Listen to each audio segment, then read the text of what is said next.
It's Benjamin Douglas Ray with another edition of Sustainable Cannabis TV. This show is brought to you by BuzzFeed, LinkedIn for Leaders Live, and 8 Saints brand line of organic hemp, Colorado, um, non-THC products for pain relief. It's Monday. Welcome, everyone. So I want to first jump into talking about a product here, but I want to welcome our guest, Josh Fuller. How are you today? I'm doing great, Ben. How are you? Doing great. So yesterday, my challenge for February is to cut down on packaging and really take the time when I'm, looking at different packages. And I needed a new razor yesterday. And so I looked through all. This one is Harry's. It's kind of funny with the green screen there, but this is a brand called Harry's. And I chose it because it had paper. It was a paper box. And a lot of the other ones, like the Gillette and the Mach, they're in a clamshell, so there's plastic. So I thought I'm going to choose this because it's got paper on it. So I didn't know much about it before. Price was all the same. Then when I went home, I opened it, and on the inside there was this kind of sleeve around here, and it's pretty cool. They said, and I'm reading from here, they don't know much about shaving, but they know that you can recycle this paper. And another cool thing about it, on the inside, what looks like plastic, where the shaver comes in, the rigid part is also paper. So the whole thing's paper. And they also donate 1% to men's mental health. So I thought that was kind of cool. So the thing about this is that they're being very transparent in what they're doing. They're all recyclable. They're donating to men's health. And, now, because of what I found out about the company, I am going to buy from them. So they just gained a new customer. I'd never bought from them before. But it's definitely, when I talk about sustainability, I talk about long lasting. I talk about getting new customers and really brands that are doing the right thing. And Harry's is doing the right thing. And they definitely are a mission-based company, and they're based on values. Now, that leads us into today's guest. As I said, Josh Fuller, who is the founder of TallyScore. So, Josh, you're here in Colorado. Tell me how you're doing today. I'm doing great. It's beautiful out, and I got to spend the morning with my daughter before she went to her very small group pre-K. So yeah, so you're doing cohorts, right? So they're small, and yep, mine are doing the same thing. Well, Josh and I met each other. It was probably about 15 years ago. We had digital agencies, and since then, we've been doing collaboration on numerous projects over the years at different agencies. And so I'm really excited to have you on here to talk about TallyScore and really how, you've moved into kind of this value-based marketing. And really that's what that's about. So I would love for you to tell the audience and the listeners, ones viewing and listening later on in the podcast, what TallyScore is about. And well, give us some background about how you got here and your experience, and then tell us really what led you to start TallyScore. Absolutely. Thank you. So it's at least interesting to me. It was a funny story. I was actually with a friend of mine about a year and a half ago, and we were just chatting about some recent Super Bowl ads, I believe it was, and Volkswagen had just done a commercial with a futuristic van again, and they claimed they were going to be the world's market leader in electronic vehicles. That's a great ambition. A few months before that, their CEO had been prisoned for their Dieselgate. And I thought, aren't consumers smarter? Aren't they? Like, how easily we forget a commercial could just change the whole situation. So I actually started thinking about it and kind of kicking the tires on this idea around how could you tell a brand is good? So initially TallyScore, and actually our long view is still to go here, is a way to sort of have a credit score for brands, but instead of banks valuing, banks and lenders setting the metrics on what makes one person stronger in a score than the other, based on their history and their activity, we want to do it for brands and put the consumers in the seat of actually being able to value these brands. In the meantime, we needed a tremendous amount of data to validate how you would actually get to a score. And that sort of led into this consumer research project that I spent a tremendous amount of time on, kind of understanding what are consumers of the future going to look like. And where are the values changing? And, from boomers and Gen X, obviously millennials, and there's quite a spectrum of millennials, and then Gen Z and eventually Gen A, my daughter's range. These are entirely digitally activated consumers, and it is great, but everything we're dealing with right now with our own privacy, with the Facebook privacy, and marketers able to we have a conversation in a room with a friend, and we come online and there's an ad for that thing that we talked about. That's creeping people out a little bit. So while it's kind of a golden age of marketing for a digital marketing thing, there's also some, I think there's going to be a bend in this river, and where we're sort of relying is, okay, a company's behavior, both outwardly but internally, it's not just how you market on Instagram anymore, or even TikTok if you're getting more savvy. It's what are your employees saying on LinkedIn? What are people on Glassdoor saying? This is the boardroom is transparent, and so trying to get that in and on the issues that kind of are impacting our world. So we built TallyScore, and our initial engine is built on what we call Lens Finder, through the lenses of climate and sustainability, equality and diversity. Of course, we have emerging issues. 2020 was not shy of activity from MAGA, Black Lives Matters, coronavirus, obviously. So there are emerging trend issues that we're also watching for and evaluating.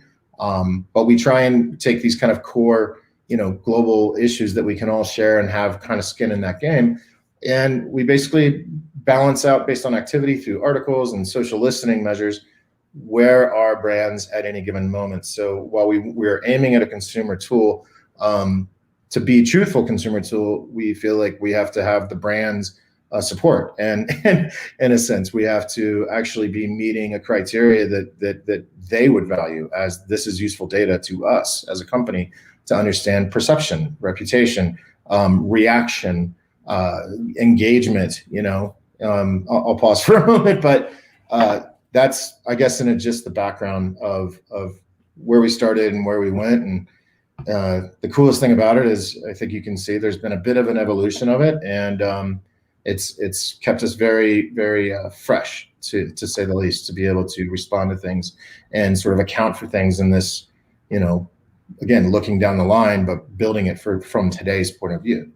Well, it almost feels to me kind of like, it's a bandwagon.io, almost like, hey, these are the things that are going on. This is the hot news. Could be real news, could be fake news, could be whatever that is, trends. And are you just doing kind of trend spotting, or really what's the difference on that? And Yeah. Is it just that you're like, we're going to create a cool app because these are hot topics? I love that question. So one of the I don't know if it's a feature as much as it's just a logic, is a lot of the brands we're dealing with, that we initially modeled TallyScore for, and we are working on, we do have a product that's better for smaller, like up and coming challenger brands. But a lot of our back-end engineering is really targeted towards brands that would be in the public conversation, would be in the global sector. And so obviously you can think, Ford, Nike, brands like this, even, Johnson & Johnson, Bausch & Lomb, clinical all day, right? But the thinking of it is, we kind of saw, okay, if you don't remember, Pepsi did a commercial a couple of years ago where there were no riots at the moment, but Kylie Jenner showed up to a fictional riot and handed them a Pepsi. They got roasted pretty hard for that online. The more recent one, Gap, the day of the election, we're all sweating the outcome, and it's going into the night, and they pushed an ad, a social ad of a very unattractive sweater, that claimed that we're all unified regardless of the election outcome. And again, pretty harsh reaction. Consumers aren't looking for brands to be bandwagon. They're not. One other is, if you just watched the Super Bowl, it was yesterday, SNL's the night before did a cold open where literally they talk about the advertisers and the messages. And I mean, I'm not going to try and unpack the whole thing. I just highly recommend looking for the SNL cold open that starred Dan Levy. It was phenomenal at how Domino's maybe isn't the place to solve the equality issue of the world. And we're not looking for our brands to be that, but then we are looking for our brands to be individual to some extent. So let's take a win. And I don't know if it was data driven or a gamble, but we're hoping to take the gamble out of this for brands. Sometimes the best action is no action. But take a Nike, they did not take on the mantle or the mantra of Black Lives Matters head on, because it was caustic at times for many various consumers. They took on a person. They took on an individual. They took on Colin Kaepernick. And that's what they did in 17, to the result of some people burning their shoes. I'm sure people didn't like that. But they held their ground. And that's what's really phenomenal, is they had an individualistic approach to this. Just this year, during the protests, the resurgence of the issue, they felt like, again, we don't need to stand up with the actual issue that has two sides to every coin, but we do take issue with it, and we do have a clear side of it. So they literally switched their own tagline to the "Don't Do It" campaign, which was a very tremendous, and they weren't going after an issue. They were going after a belief of, let's just as a community stop ignoring that this isn't a thing, that systemic racism doesn't exist. Don't do it. And it was so simple. And there's actually a white paper on our website, TallyScore.io, on this that really tears down. But another benefit, it's not bandwagon, but it is values. And it does hit you at the supply chain. It hits you at the core of how you're hiring. So the kind of research we're doing, while it does take this public source data, is useful for HR teams. It's useful for marketing teams, of course. It's useful potentially for supply chain. I mean, expensive, scattershot advertising is pretty expensive to keep trying stuff. And just last year, the Global Web Index surveyed several consumers, discovered less than 9% actually even resonate with the ads they see. So the time for Ford of doing the car rolling down the recently rained upon mountainside and throwing some incentives in our face, that might be coming to an end. There might be just a little bit more of a human connection of, who is this company, who is this brand that I'm supporting, that I'm keeping around in my life, that we're keeping around. What are they doing to kind of ensure that things like global change don't maybe ruin it for my children or grandchildren. So that awareness is coming online more and more. So it's much bigger than bandwagon, because bandwagon is super disauthentic and it's going to be destroyed. It's just going to be. Well, I agree that the values-based, mission-based, we've been talking a lot about those, benefits on this show, or not benefits, but just what the company needs to do. Two of the commercials that I thought did really a good job yesterday. One was the Bruce Springsteen ad, with Jeep. They're talking about the country. I thought that was really good, really powerful, makes you think. And I think that's the value of these commercials, is they make you think. The other one was the Budweiser one, where they were just talking about, let's go sit down and have a beer. I thought those were really good, because that had nothing. I mean, it brought everything into it about getting together and staying close and sharing and talking and communicating, and that's all they talked about. They didn't really talk about any of the issues, but it was very impactful. And I thought those were the two best. The Budweiser campaign, they did it a few different ways, and then that Jeep ad. I thought they did a great job. Spot on. I mean, I was following the Ad Week kind of coverage of the ads in the evening, and it was very smart, because I think you come out of it, of a year like 2020, an election that it still has a ripple effect on us and a divisive effect on us, and just in this country, but globally, there's many things happening, of course, too. And it was really smart that they kept it light. And that was certainly by intention. There was no more. This wasn't the year to kind of drag us through memory lane again. It was the year of like looking ahead. Let's look forward. You notice people in the ads weren't wearing masks very often, and that's not a stance on don't wear masks. That's a stance on, we're going to come out of this. Yep. We will come out of this, and who do we want to be, and how do we want to be? My personal favorite was the Costanza Jason Alexander sweater. I just the many different faces of that guy cracked me up. So, but no, I mean, I think that was the point. There's always humor in these ads, but They really went for it this year with like striking a tone of there's a future past this, and let's lighten up a little bit. And I thought most of the brands did a really fantastic job. Even Let's Go to Norway with Will Ferrell. That was pretty darn good. Yeah, that was not bad.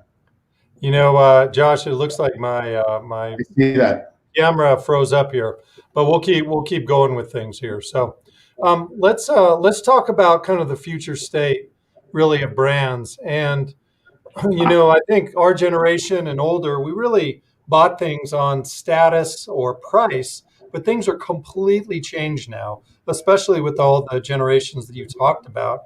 How do you see that really changing? As you said, they were brought up in the digital age. What's Yeah. going to change about the making the purchasing decisions of the younger generations?